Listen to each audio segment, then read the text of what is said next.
cold. Let's go.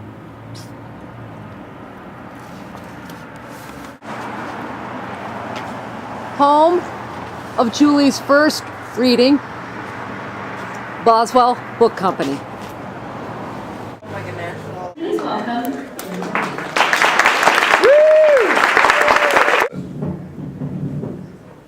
Okay. I don't know how I can do this. Okay. First, I just want to thank everybody for coming. I look around the room and if you're not in the book, you've heard me talk about it for the last like 10, 15 years.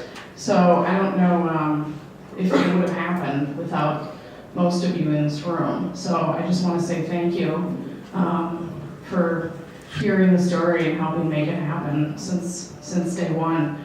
I do have notes, so you gotta bear with me here. Is Zach Hansiak here? He's coming. He's coming? Okay. When he gets here, let me know, because I wanna single him out. I don't want to get too sentimental, but I would be a total derelict as a daughter if I didn't mention Terry and George. None of this would have happened without them, and they couldn't be here tonight. If they were here, certainly need a different book, but one I would have liked to have written, of course. But here's the Terry and George. I hope they're here in spirit. Yeah, I think they are.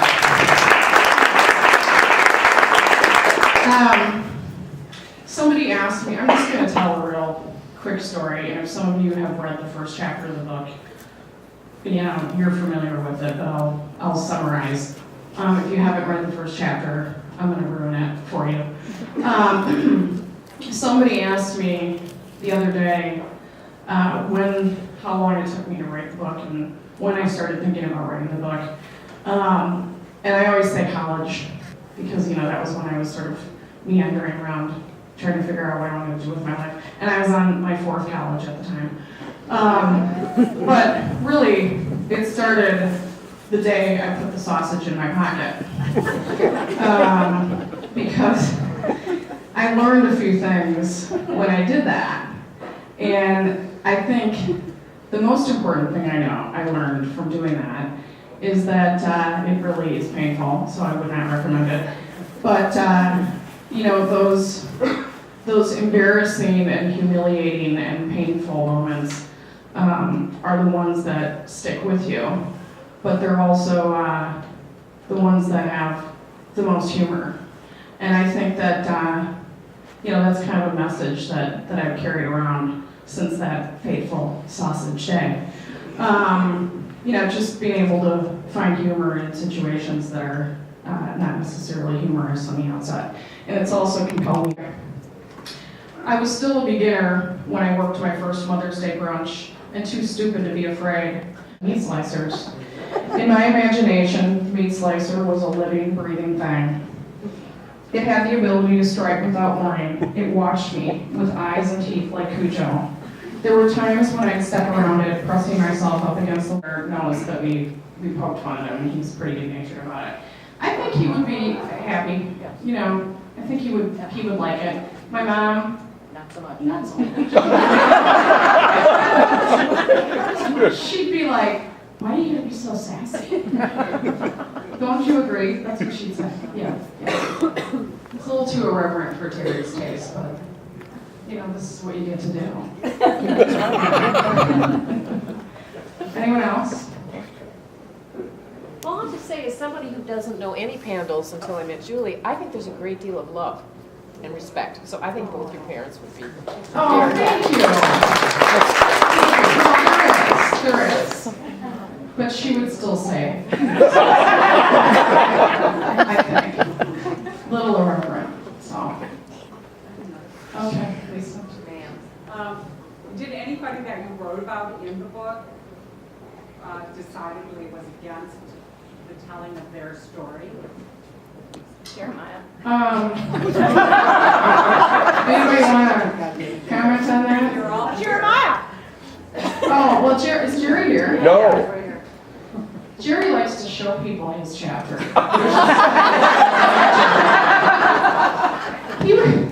He was the only one who actually said to me at the outset, say whatever you want, it's all true.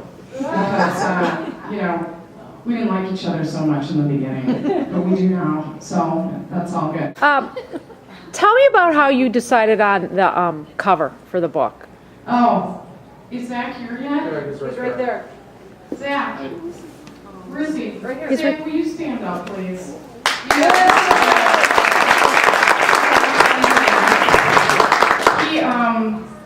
I sent him some of the things that I did in Photoshop, and I only know Photoshop enough to be dangerous, and they were kind of stupid. And he, I don't know if you had read the book, Zach, or if your siblings had read it, he kind of picked a few frames.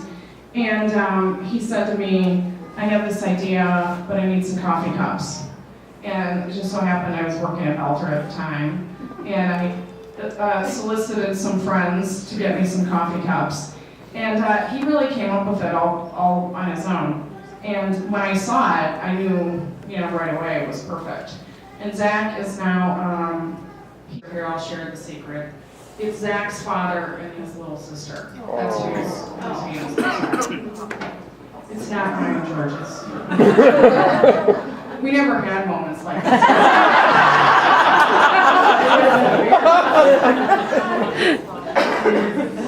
Can you share what the topic is of your next? No. I mean, no. We make something up. Watch out, Patty.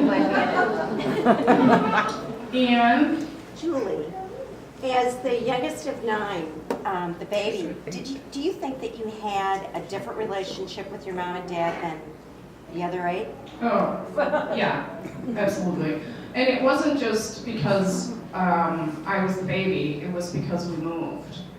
And when we moved to Cedar Grove and then Lewisburg, Jeremiah moved back, so it was just the 3 of us for a long time.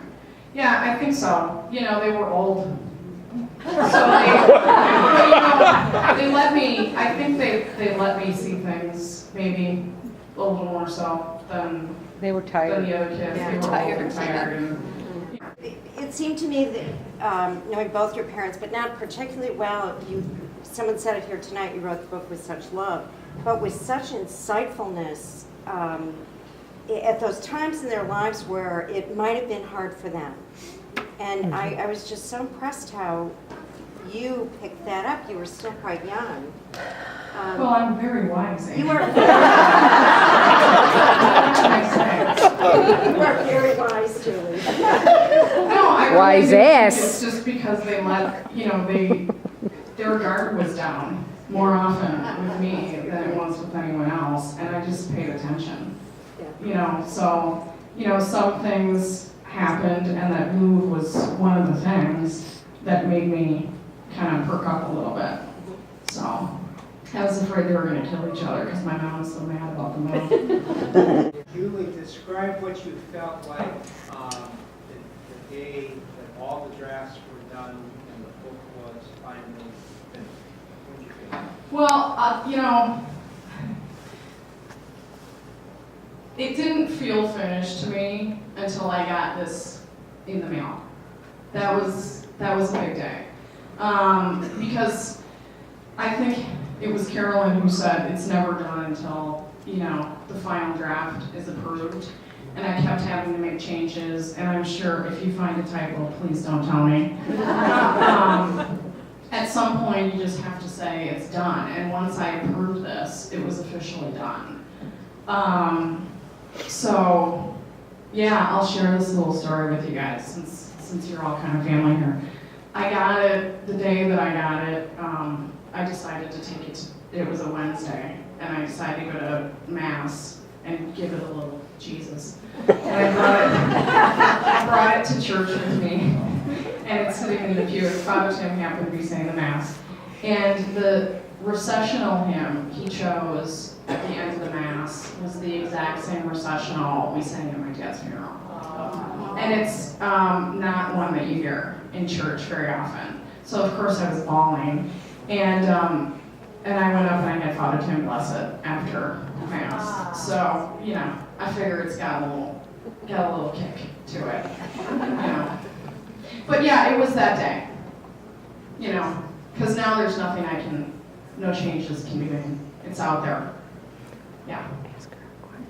Patty? Have you sent it to Oprah yet? No, she's on my list though. Okay. Any ideas? I've become a total stalker. I'm just saying. I'm doing things now that I never thought I would be doing. I had to educate myself in social media overnight, and I Twitter. You tweet. And I heard on my tweet, is that what you're saying? That's the active verb. I heard on the news today that Charlie Sheen got 1 million followers in one day. For only a little So while. I gotta ramp up the crazy. I have 3 followers. What did she say?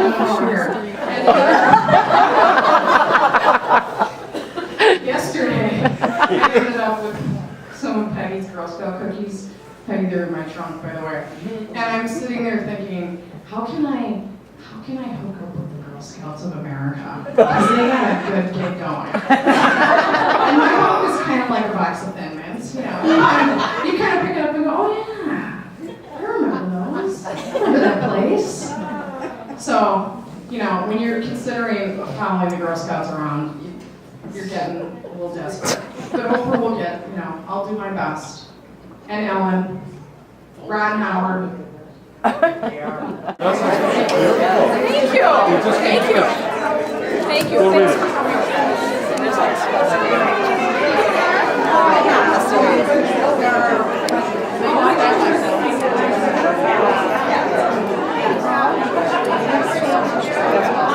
I'm gonna talk